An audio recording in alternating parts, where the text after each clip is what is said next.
தொடக்க நூல் 2:7 ஆண்டவர் மனிதனை உருவாக்கி தன் உயிர் மூச்சை ஊத உயிர் உள்ளவன் ஆனான் என்று.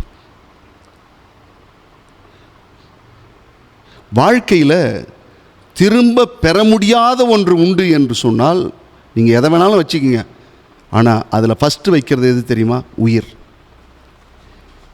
வாழ்க்கையில் உயிர் போனதுக்கப்புறம் திரும்ப நான் அதை வாங்கிக்குவேன் அப்படின்னு மட்டும் சொல்ல முடியாது. ஆனால் திரும்ப பெற முடியாத ஒன்று இருக்கிறது என்றால் அந்த உயிர். அந்த உயிர் உடல் மீது ஏறி சவாரி செய்கிறது என்று சொல்வார்கள். இந்த உயிர் உடல் மீது ஏறி சவாரி செய்கிறது. உயிர் மூச்சு இறைவன் கொடுத்தது. அந்த உயிர் மூச்சு இந்த உடலின் மீது சவாரி செய்யும் பொழுது இந்த உடலை பாதுகாக்க வேண்டியது நம்முடைய பொறுப்பு தானே. இந்த உயிர் போகும் வரை நமக்கு இந்த உடல் ஆரோக்கியம் முக்கியம். நிறைய நேரத்தில் சொல்லுவாங்க, ரொம்ப வயசானவங்க இழுத்துக்கிட்டே இருப்பாங்க, உடம்பு வீக்காக போயிட்டே இருக்கும், ஆனால் சாக மாட்டாங்க. ஏன்னா அந்த உயிர் அந்த உடலில் இருந்து செல்ல வேண்டும் என்பது கடவுளுடைய சித்தமாக இருக்கும்.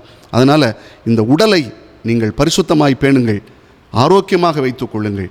ஏனென்றால் இந்த உயிர் இந்த உடலின் மீது சவாரி செய்து கொண்டிருக்கிறது.